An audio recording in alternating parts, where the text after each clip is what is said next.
किसी एग्जाम को देने से पहले उसके प्रीवियस ईयर क्वेश्चंस को एक बार जरूर देख लेना चाहिए ताकि पता चल सके कि प्रश्न किस प्रकार से एग्जाम में पूछे जाते हैं। तो आज के इस वीडियो में हम यूपीरीड के प्रीवियस ईयर क्वेश्चंस को सॉल्व करेंगे जो कि पिछले साल पूछे गए थे, जिसमें मैथ के कुल 30 प्रश्न थे। और इस वीडियो का जो पीडीएफ लिंक है वो आपको डिस्क्रिप्शन में मिल जाएगा। तो चलिए हम पहला प्रश्न देखते हैं। क्वेश्चन नंबर 1, किसी आयताकार खेत का जो विकर्ण है वो 17 मीटर है तथा परिमाप जो है 46 मीटर है। तो खेत का जो है क्षेत्रफल पूछ रहा है।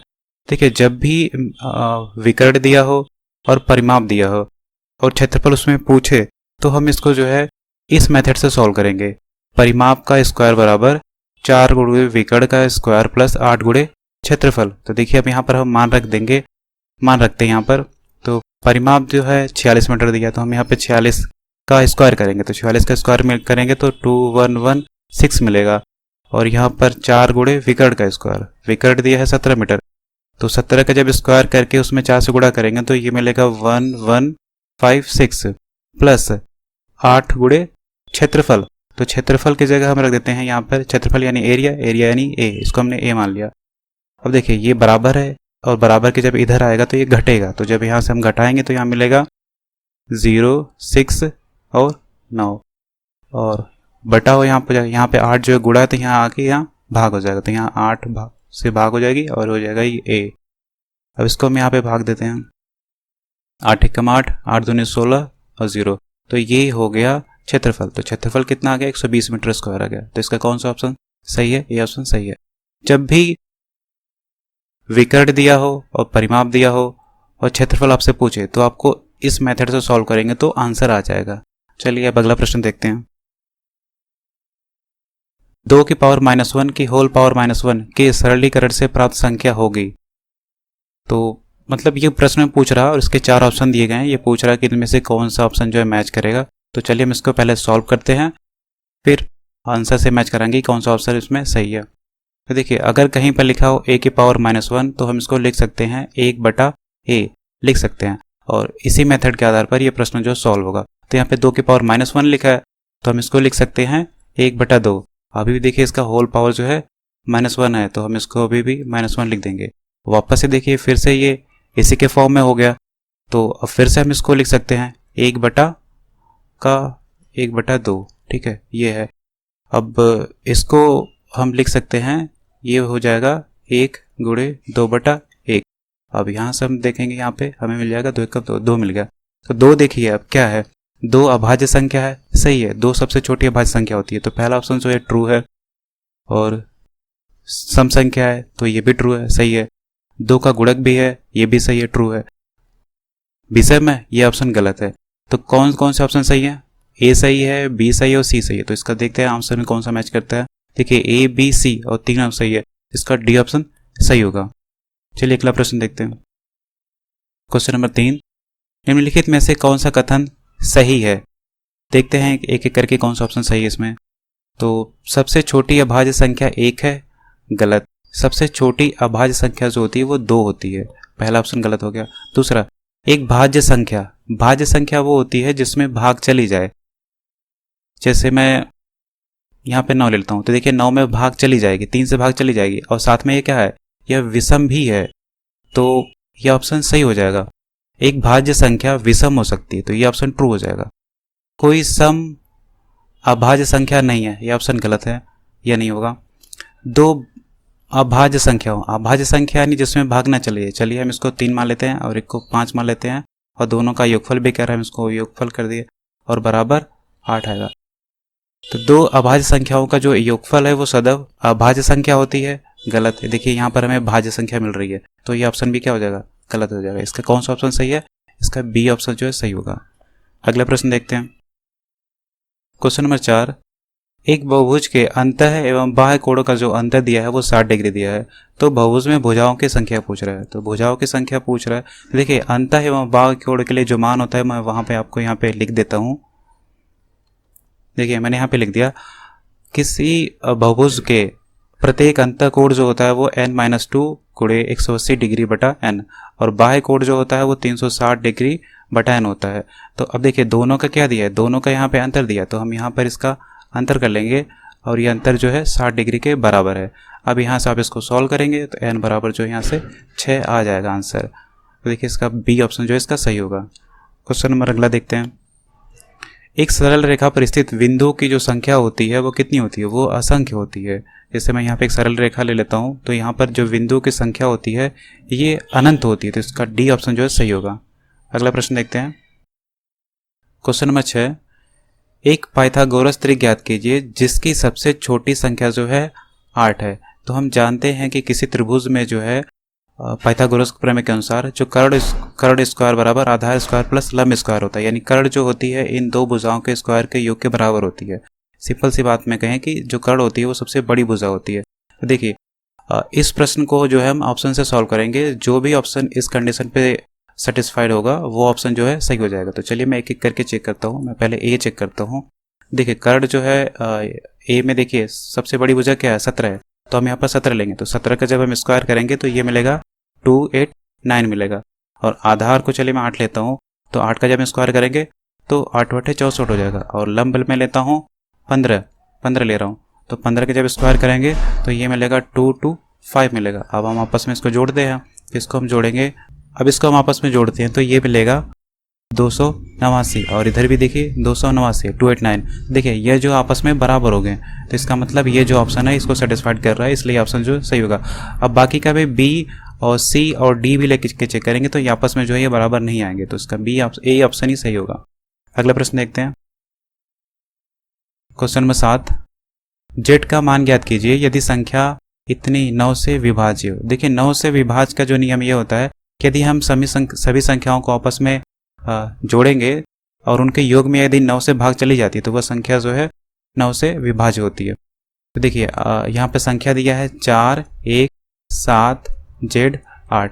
तो देखिए हम इनको आपस में जोड़ेंगे, प्लस करेंगे, तो 4 1 हो गए 5 5 और 7 हो गए 12 और 12 8 मिलके 20 हो गए। तो अब हम इसको आपस में जोड़ेंगे तो हमें क्या मिल रहा है? 20 प्लस जेड मिल रहा है और इसमें हमें भाग देनी है 9 से। तो जब 9 से हमें भाग देनी है तो हम जेड के यहाँ पर क्या मान रखें कि इसमें भाग चली जाए। देखिए अगर हम यहाँ पे जेड की जगह अगर हम ऑप्शन में से चेक करते हैं, अगर हम यहाँ पर 7 रखते हैं तो भाग चली जाएगी। अगर हम 7 रखेंगे तो हमें मिल जाएगा 27 और 27 में जो है 9 से भाग चली जाती है। तो इसका कौन सा ऑप्शन सही होगा? इसका बी ऑप्शन सही होगा। अगला प्रश्न देखते हैं। क्वेश्चन नंबर 8, यदि 2160 बराबर इतना है तो इसका मान ज्ञात कीजिए। देखिए इसका मान हमें ज्ञात करने के लिए सबसे पहले हमें ए बी और सी पता करना होगा। ए बी और सी का मान पता करना होगा। ए बी और सी का मान जो पता करने के लिए देखिए हम यहाँ इसका गुणनखंड निकालेंगे तो ये मिलेगा 2 की पावर 4 गुणे 3 की पावर 3 और गुणे 5 की पावर a। और वापस से देखिए यहाँ से अब हम इसको करेंगे कंपेयर। जब भी यहाँ से करेंगे पावर का आपस में कंपेयर तो हमें मिलेगा a बराबर 4 और b बराबर 3 और c बराबर जो है मिलेगा 1। अब यही जो मान है हम यहाँ पर रख देंगे, a b और c का मान इस वाले समीकरण में रखेंगे, जो पूछ रहा है इस वाले समीकरण में रखेंगे। देखिए हम रखते हैं कि करके 3 की पावर a है, तो 3 की पावर a मतलब कितना है? a का मान है 4 और गुणे 2 की पावर माइनस b है, तो माइनस b का जो मान है वो है 3। तो हम इसको लिख सकते हैं 1/2 की पावर 3 लिख सकते हैं। और गुणे 5 की पावर क्या है? माइनस c है, तो माइनस c का मान जो 1 है तो हम इसको लिख सकते हैं 1/5। अब देखिए इसको सॉल्व करेंगे तो ये हो जाएगा 81 और नीचे ये हो जाएंगे 2 दूनी 4 दूनी 8 और 8 पंजे 40, तो ये आ जाएगा 40। तो इसका 81/40 जो आंसर आएगा। तो इसका देखिए ऑप्शन कौन सा सही है? इसका बी ऑप्शन सही है। अगला प्रश्न देखते हैं। क्वेश्चन नंबर 9, पार्श्व आकृति द्वारा ज्ञात करें x का मान। तो यहाँ पे एक चित्र दिया गया है, इसमें जो है x का मान पूछ रहा है कि x का मान यहाँ पर क्या आएगा। तो देखिए x का मान पता करने के लिए हम पहले और भी वैल्यूज को देख लेते हैं कि इनमें आपस में क्या संबंध है। देखिए यहाँ पर 4 है, तो 4 के सामने जो है इसका क्यूब दिया है, 4 चौक को 16 चौको 64, इसका भी क्यूब है। और 3 के सामने भी देखिए इसका जो है ये क्यूब है, 3 3 9 3 27 है। और 2 के सामने जो है इसका क्यूब है, 2 दूना 4 दूना 8। तो 1 के सामने भी उसका हम क्यूब करेंगे तो कितना आएगा? अगर हम 1 का क्यूब करेंगे तो 1 ही आएगा, तो इसका मान कितना आएगा? 1 आएगा। तो इसका देखिए कौन सा ऑप्शन है? इसका ए ऑप्शन सही है। अगला प्रश्न देखते हैं। किसी बंटन का बहुलक ज्ञात किया जा सकता है। तो किसी बंटन का जो बहुलक है वो आयतचित्र द्वारा ज्ञात किया जा सकता है। अगला प्रश्न देखते हैं। एक आयत की लंबाई 60% की वृद्धि की करने पर उसकी चौड़ाई में कितने प्रतिशत की कमी करनी होगी जिससे आयत का क्षेत्रफल न बदले। देखिए, आयत के क्षेत्रफल में प्रतिशत कमी बराबर होता है 100 गुणे a बटा 100 प्लस a। मैं इसको लिख देता हूं। देखिए यहां पर मैंने लिख दिया, आयत के चौड़ाई में प्रतिशत कमी बराबर होता है 100a बटा 100a प्लस a। अब देखिए a जो है यहाँ पर 60% वृद्धि है, तो हम यहाँ पर 60 का मान रखेंगे और आंसर आ जाएगा। देखते हैं, तो 100 गुणे 60 बटा, अब 100 और 60 जुड़ेगा तो यहाँ पर आ जाएगा 160। अब इसको हम देखें तो ये 0 से 0 कट गया और ऊपर बचा 600 बटा 16 है, और 600 में से जब 16 से भाग देंगे तो ये जाएगा 37.5 बार। तो इसका देखिए कौन सा ऑप्शन सही है, इसका सी ऑप्शन इसका सही होगा। अगला प्रश्न देखते हैं। Question number 12। एक घन का आयतन संख्यात्मक रूप से उसकी भुजाओं की लंबाई के योग के बराबर है। घन का संपूर्ण पृष्ठीय क्षेत्रफल वर्ग क्या होगा। देखिए, घन का संपूर्ण पृष्ठीय क्षेत्रफल जो होता है वो होता है 6a स्क्वायर होता है। तो अगर देखिए, अगर हमें यहाँ पर एक स्क्वायर का मान पता चल जाए और यहाँ पर हम लाके गुणा कर देंगे तो हमें आंसर पता चल जाएगा। तो हम देखते हैं यहाँ पर क्या दिया है। देखिए, घन का जो आयतन होता है वो a क्यूब होता है। घन का आयतन बराबर a क्यूब होता है। देखिए, क्वेश्चन में एक चीज़ और यहाँ पे दिया है कि जो घन का आयतन है वो संख्यात्मक रूप से उसकी भुजाओं की लंबाई के योग के बराबर है। तो देखिए, घन में जो है 12 भुजाएं होती हैं, तो इनके भुजाओं के योग के बराबर है। तो a प्लस a करेंगे तो इस तरह से 12a मिलेगा। तो यहाँ पर a क्यूब जो है ये 12a के बराबर हो जाएगा। अब आप देखिए यहाँ पर जो है, अब यहाँ पे कट जाएगा a के और यहाँ मिलेगा हमें a स्क्वायर बराबर 12। a स्क्वायर बराबर 12 मिल गया और यहीं पर हम ला के रख देंगे। अब हम यहाँ पर ले आके रख देंगे तो 6 गुणे कितना हो जाएगा 12, तो 12 छक 72 जो इसका आंसर आएगा। तो इसका कौन सा ऑप्शन सही है, इसका बी ऑप्शन इसका सही होगा। अगला प्रश्न देखते हैं। वर्ष 2018 में अमित का जो वेतन है वो इतने रुपए है। वर्ष 2016 से उसका वेतन जो प्रतिवर्ष 10% 15% बढ़कर 2018 के वेतन तक पहुंच गया है, यानी 2018 के वेतन के बराबर हो गया। तो वर्ष 2016 में उसका वेतन कितना था। चलिए मान लेते हैं वह उसका जो वर्ष 2016 में जो उसकी वेतन था वो x था, x हमने मान लिया। अब देखिए अगले साल इसका जो वेतन है, देखिए जो जब ये वेतन था अपने आप में ये 100% रहा होगा। 2016 में अपने आप में 100% रहा होगा। तो 2017 में जो है इसके वेतन में 10% की वृद्धि हो रही है। तो हम इसका डायरेक्ट 110% निकालेंगे। तो 110% करेंगे तो 110 बटा 100 हो जाएगा।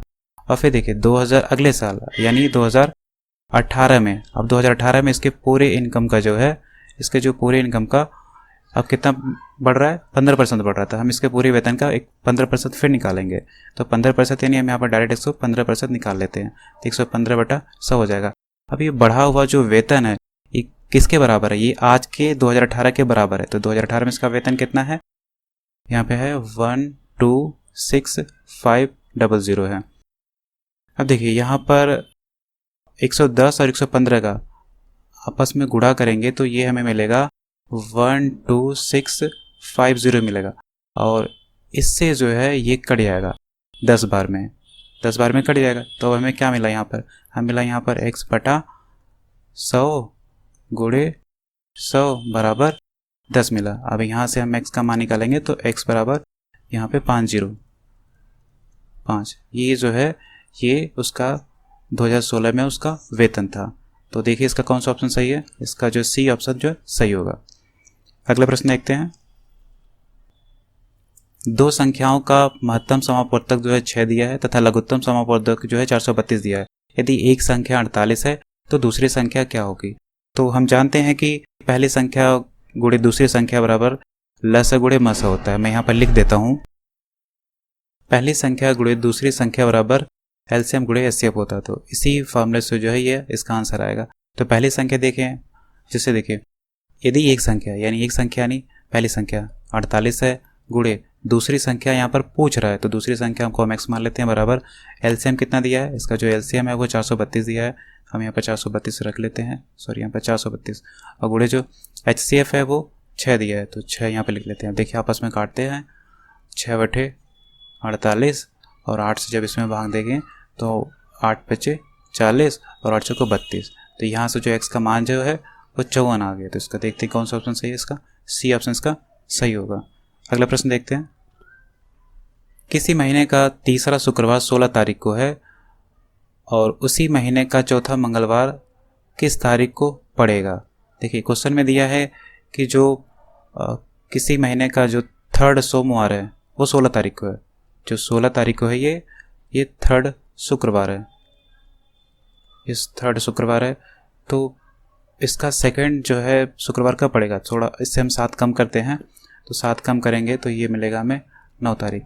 9 तारीख को जो है इसका सेकंड फ्राइडे पड़ेगा, और थोड़ा और कम करेंगे तो यहाँ पर 7 और कम करेंगे तो 2 तारीख को जो इसका फर्स्ट जो है शुक्रवार मिलेगा। तो जब फर्स्ट शुक्रवार 2 तारीख को है, तो यानी 1 तारीख को कौन सा दिन रहा होगा, तो 1 तारीख को जो है बृहस्पतिवार रहा होगा, 1 तारीख को बृहस्पतिवार रहा होगा।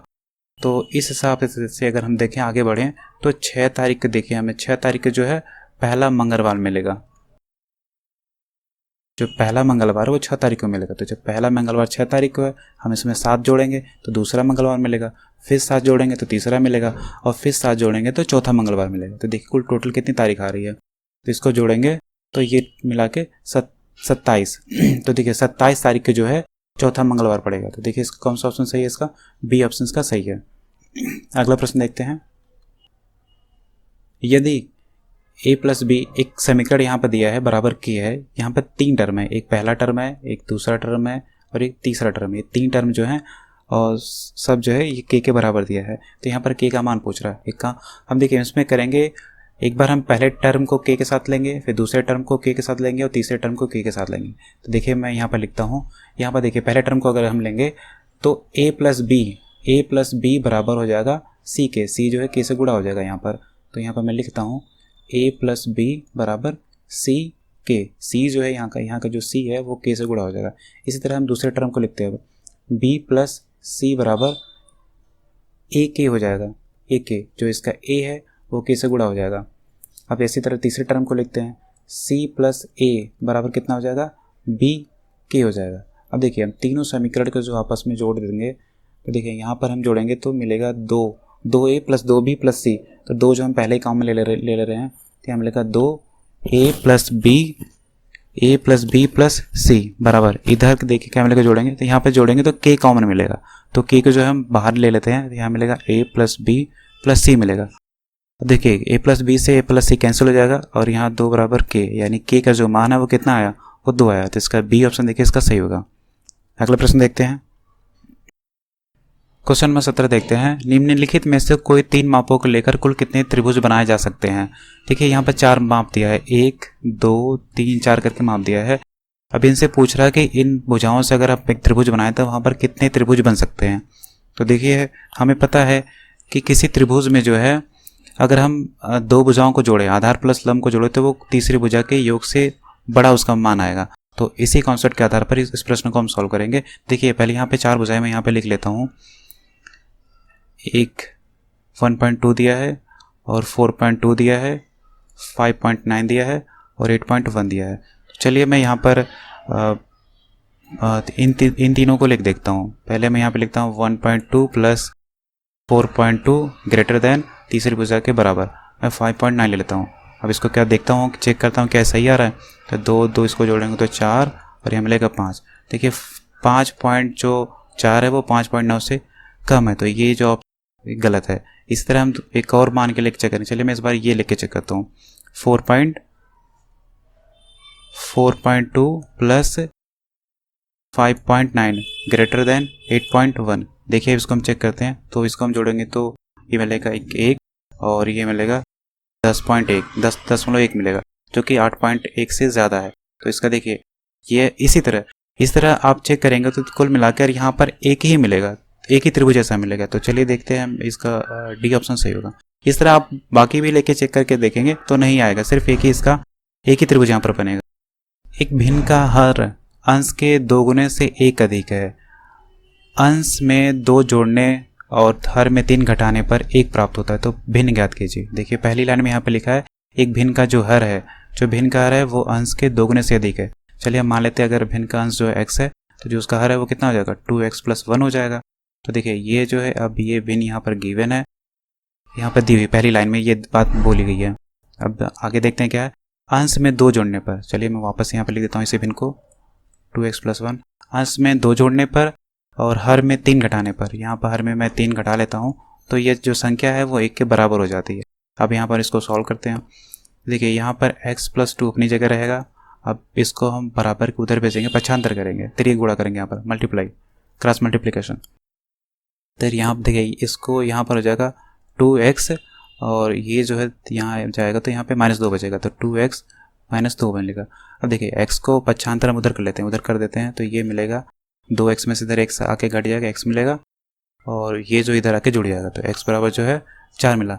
अब यही जो x बराबर 4 का जो मान है हम इसमें यहाँ पे रख देंगे तो हमें भिन्न पता चल जाएगी। तो चलिए यहाँ पर रखते हैं, तो यहाँ पर हम रखेंगे तो x का मान 4 है और बटा नीचे यहाँ पर रखेंगे तो 4 दूना 8 और उसमें 1 जोड़ेंगे तो 9, तो 9 4/9 यहाँ पर आंसर आ जाएगा। तो देखिए क्या ऑप्शन इसका सही है, तो इसका डी ऑप्शन सही कर रहे हैं, सही है। अगला प्रश्न देखते हैं। इसको देखिए सिंप्लीफाई करना है, इसको सॉल्व करना है। तो देखिए इसको जो है वी बॉडमॉस से यह जो प्रश्न है ये सॉल्व होगा। देखिए वी बॉडमॉस में पहले हम बार को हटाते हैं, तो इसको हम घटाएंगे यहाँ पर, तो हमें मिलेगा 6 और 6 से हम 24 में भाग देंगे तो फिर मिलेगा यहाँ पे 4। तो इसको पूरे को सॉल्व किया तो हमें 4 मिला। अब 4 जो है इसके साथ जो है घटेगा, ये माइनस का 8 है, और तो यहाँ इन दोनों को आपस में घटाएंगे तो ये मिलेगा -4। अब -4 है, ये बाहर ब्रैकेट के बाहर आएगा तो यहाँ पे प्लस हो जाएगा, तो यहाँ पे क्या मिल रहा है, -9 + 4 मिल रहा है। अब इसको हम घटाएंगे तो क्या मिलेगा, यहाँ पर -5 मिलेगा। तो देखिए कौन सा ऑप्शन सही है इसका, तो ये ऑप्शन इसका सही है। अगला प्रश्न देखते हैं।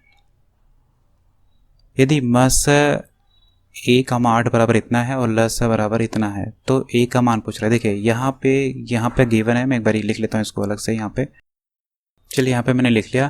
देखिए यहाँ पे दिया है कि मस a का मान 8 बराबर 4 है और लस a का मान 8 बराबर 24 है। देखिए यहाँ पे ये बोल रहा है कि एक बराबर क्वेश्चन मार्क यहाँ पर है कि a का हम यहाँ पर क्या मान रखेंगे, तो उसका जो मान है वो 4 है। देखिए अगर हम यहाँ पर a बराबर 12 लेते हैं, a बराबर अगर हम 12 लेते हैं तो उसका अगर हम म से निकालेंगे, यानी 12 और 8 का म से निकालेंगे तो वो 4 आएगा।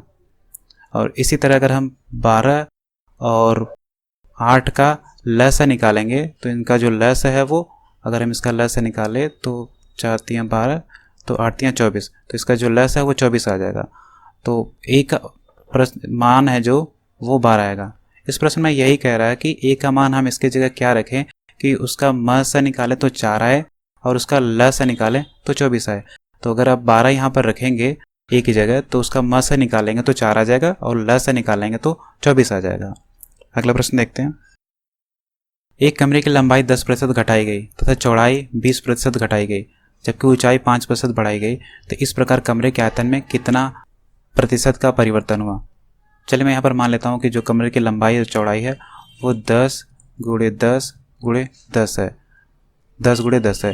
देखिए अब हम इसको परिवर्तित वाला यहाँ लिख रहे हैं। अगर इसमें हम 10% घटा रहे हैं तो 10% घटाएंगे तो यानी 1 घटेगा तो यहाँ बचेगा 9, और इसकी चौड़ाई में अगर हम 20% घटाएंगे तो ये मिलेगा हमें 8। अगर हम इसके ऊंचाई में 5% बढ़ा रहे हैं तो हमें ये मिलेगा 10.5। अब देखिए इधर इसको हम आपस में करेंगे गुणा तो ये मिलेगा 756, और इसको गुणा करेंगे तो ये मिलेगा 1000। अब इन दोनों का कर लीजिए अंतर, तो यहाँ हम अंतर करेंगे तो मिलेगा 244। अब इस अंतर का जो है प्रतिशत निकाल लीजिए, तो 244 बटा 1000 × 100। अब देखिए यहाँ से काटेंगे 2 0 से 2 0 कैंसिल हो गया। अब इसमें इस 244 में 10 से भाग देंगे तो ये मिलेगा 24.4%। तो इसका देखिए कौन सा ऑप्शन सही होगा, इसका बी ऑप्शन जो है सही होगा। अगला प्रश्न देखते हैं। एक कमरे के 15 मीटर 17 सेंटीमीटर लंबे तथा इतने सेंटीमीटर चौड़े फर्श पर लगाई जा सकने वाली वर्गाकार टाइलों की संख्या पूछी। एक कमरा है, यहाँ पे इसकी जो लंबाई है वो 15 मीटर, देखिए 15 मीटर 17 सेंटीमीटर यानी 1517 सेंटीमीटर हो जाएगा ये, और इसकी जो चौड़ाई है वो 9 मीटर यानी 902 सेंटीमीटर हो जाएगा। अब यहाँ पर पूछ रहा है कि अगर हम इसके फर्श पर कि यहाँ पर कितनी टाइलें ऐसी लगाई जा सकती हैं, तो टाइलों की संख्या पूछ रहा है। देखिए टाइलों की जो संख्या होती है मैं यहाँ पे लिख देता हूँ। इस प्रश्न में देखिए टाइलों की जो संख्या हो जाएगी वो आयत का क्षेत्रफल बटा एचसीएफ का स्क्वायर। तो क्षेत्रफल यानी आयत का यहाँ पर क्षेत्रफल क्या होगा, तो लंबाई गुणे चौड़ाई होता है, तो लंबाई गुणे चौड़ाई जो इसका क्षेत्रफल हो जाएगा। तो क्षेत्रफल देखिए क्या आएगा यहाँ पर 1517 गुणे 902 और बटा, और इसी का जो है इसी का जो क्षेत्रफल है इसी का हम निकालेंगे एचसीएफ। तो जब आप इसका एचसीएफ निकालेंगे तो ये मिलेगा 41, और 41 का कर देंगे यहाँ पे गुणा, तो 41 गुणे 41 यानी 41 का स्क्वायर यानी 41 गुणे 41। और जब आप इसको भाग देंगे, आप इसको सॉल्व करेंगे तो ये मिलेगा हमें 814 यहाँ पर मिलेगा आंसर। तो इसका देखिए कौन सा ऑप्शन सही है, इसका डी ऑप्शन जो इसका सही होगा। अगला प्रश्न देखते हैं, क्वेश्चन नंबर 23, गुणनफल इतने की पावर 167 में इकाई अंक क्या होगा। देखिए यहाँ पर इकाई अंक पूछ रहा है, तो जब भी इकाई अंक पूछे तो जो ये लास्ट अंक है इसको हम पहले लिख लेते हैं, और जो ये पावर है 167 है इसमें हम 4 से भाग देंगे। तो जब इसमें आप 4 से भाग देंगे तो ये जाएगा 16, ये जाएगा 7। यहाँ पर देखिए हमें 3 शेष मिल रहा है, और 3 जब शेष मिले तो वही जो शेष है यहाँ इसकी पावर हो जाएगी, जो शेषफल है वही इसकी पावर हो जाएगी। हम इसको करते हैं 3 3 9 27 हो जाएगा। तो देखिए 27 मिला में, ओवरऑल हमें 27 मिला इसका मान। तो 27 का देखिए इकाई अंक क्या है, इकाई अंक जो है 7 है, तो इसका देखिए 7 कहाँ पर है, तो इसका बी जो है ऑप्शन सही हो जाएगा। हमसे इकाई अंक पूछ रहा है इस प्रश्न में, तो इकाई अंक इसका 7 होगा। अगला प्रश्न देखते हैं, एक भिन्न के अंश को 20% और हर को 25% बढ़ा दिया जाए तो नया भिन्न हो जाता है, तो उसका मूल भिन्न पूछ रहा है। देखिए मान लेते हैं हम वो भिन्न जो है x बटे y थी, ठीक है, और इसका जो अंश है वो 20% बढ़ा रहा है, तो 20% बढ़ा रहा है तो हम इसको डायरेक्ट 120% बढ़ा देते हैं, ठीक है। और हर जो है इसका 25% बढ़ा रहा है, तो हम इसके हर को भी डायरेक्ट 125% बढ़ा देते हैं। तो अब ये भिन्न जो किसके बराबर हो जाती है, 3/5 के बराबर हो जाती है। अब इसको सॉल्व करते हैं, यहाँ से हमें भिन्न का पता चल जाएगा। देखिए प्रतिशत से प्रतिशत कैंसिल हो गया, ये 5 से जो कटेगा तो 5 दूनी 10, 5 5 25, और यहाँ से देखिए ये कट जाएगा 3 चौके 12 और 40। और देखिए 5/40, 5 5 25, यानी हमें यहाँ से क्या मिला, x बटे वाई गुणे 8/5 बराबर 1 मिला। अब यहाँ से x बटे वाई बराबर क्या हो जाएगा, ये आपस में उधर चला जाएगा, गुणा होगा, तो 5/8, तो x बराबर y का मान कितना आया, 5/8 आया। तो देखिए इसका जो ए ऑप्शन है इसका सही होगा, 5/8 ये ऑप्शन सही होगा। अगला प्रश्न देखते हैं, 8 से भाज्य होने वाली संख्या हैं।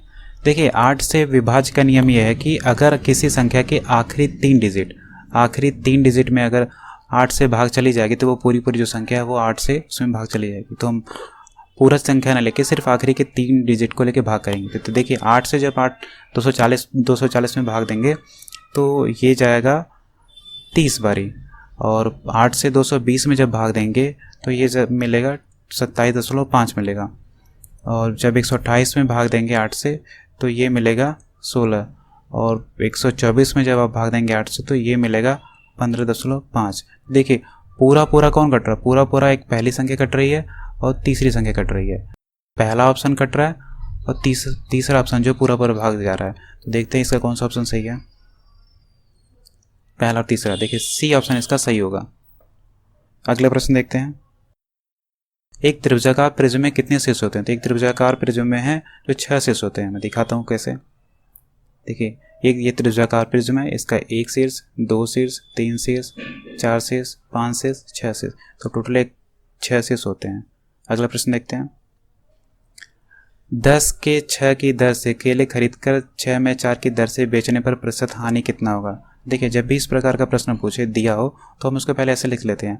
आप इसको ऐसे लिख लीजिए, 10 और 6, और यहाँ पे 6 और 4 लिख लीजिए। अब इसका जो है यहाँ पर गुणा करिए, तो 6 6 के 36 और माइनस करके इसका गुणा करिए फिर, तो ये आपस में गुणा करें तो 10 के 40 मिल जाएगा, और बटा जो 40 मिला वो यहाँ पे फिर नीचे भी आ जाएगा 40, और इसमें 100 से गुणा कर दीजिए, तो यहाँ पर हमें मान पता चल जाएगा। तो देखिए हम यहाँ पे सॉल्व करते हैं इसको, तो ये ऊपर मिलेगा हमें -4/40 गुणे 100, तो ये कट जाएगा 10 बार में, और ये कट जाएगा 10 दाम में 100, तो यहाँ हमें मिलेगा -10। देखिए -10 ऑप्शन में है नहीं, तो माइनस जो है यहाँ पर शो करता है कि ये प्रतिशत में रहेगा, माइनस जो शो करता है कि वो उसको हानि हो रही है। तो यहाँ प्रश्न में यही पूछ रहा है कि उसको हानि कितनी हो रही है, तो उसको जो है 10% की हानि हो रही है, तो इसका डी ऑप्शन जो है इसका सही होगा। अगला प्रश्न देखते हैं। इसमें रिक्त स्थान दिया है, यहाँ पे पूछ रहा है कि कौन सा विकल्प सही होगा। तो 1 ग्राम बराबर कितना किलोग्राम। देखिए हम जानते हैं कि 1 किलोग्राम बराबर जो होता है वो 1000 ग्राम होता है, 1000 ग्राम होता है। तो यहाँ से देखिए अगर हम 1 ग्राम देखें यहाँ पर, तो 1 ग्राम का जो मान है वो 1/1000 किलोग्राम। तो देखिए इससे कोई मैच कर रहा है, देखिए ये जो मैच कर रहा है ये ट्रू है। और इसको हम देखिए वापस इसको पावर के, इसको हम ऊपर भेज के 10 की पावर -3 लिख सकते हैं, तो ये भी ऑप्शन सही होगा। देखिए अगर हम इसको भाग दें 10 में, तो 1000 से अगर आप 1 में भाग देंगे तो यहाँ मिलेगा 0.001 मिलेगा। तो और ऑप्शन में यहाँ पे 0 के बाद 3 0 1 दिया, तो ये गलत है, और ये तो वैसे भी गलत है। तो देखिए पहला और दूसरा ऑप्शन सही है, तो देखते हैं कौन सा ऑप्शन सही है। ए और बी देखिए सही है, तो इसका बी ऑप्शन सही हो जाएगा। अगला प्रश्न देखते हैं। 0.01 का स्क्वायर को प्रतिशत के रूप में लिखने पर क्या मिलेगा हमें। तो देखिए जब भी देखिए हम इसको 0.01 का स्क्वायर, हम इसको क्या लिख सकते हैं, हम इसको लिख सकते हैं 0.01 का जब आप स्क्वायर करेंगे तो ये मिलेगा 0.0001 मिलेगा। और किसी दशमलव संख्या को प्रतिशत में करने के लिए उसमें हम 100 से गुणा कर देते हैं। तो जब आप यहाँ पे 100 से गुणा करेंगे तो ये मिलेगा 0.01% मिल जाएगा। तो इसका देखिए कौन सा ऑप्शन सही है, इसका देखिए ए ऑप्शन इसका सही है। अगला प्रश्न देखते हैं, क्वेश्चन नंबर 30, और ये प्रश्न इस वीडियो का लास्ट प्रश्न है। तो देखते हैं क्या इस प्रश्न दिया गया। यदि दो संख्याओं का अंतर तथा गुणनफल क्रमशः 5 तथा 36 हो तो व्युत्क्रमों का अंतर पूछा। देखिए जब भी व्युत्क्रमों का अंतर पूछे या व्युत्क्रमों का योग पूछे तो या तो योग बटा गुणनफल हो जाएगा या फिर अंतर बटा गुणनफल हो जाएगा। मैं यहाँ पे लिखता हूँ क्या है, देखिए अंतर बटा गुणनफल, या फिर अगर योग पूछ रहा है तो योग बटा गुणनफल हो जाएगा। देखिए यहाँ पर अंतर दिया है, अंतर जो दिया है वो 5 है और गुणनफल दिया है वो 36 होता है, तो इस तरह से 5/36 ही इसका आंसर हो जाएगा। तो इसका डी ऑप्शन जो इसका मैच कर रहा है। इस वीडियो में इतना ही। Thank you for watching.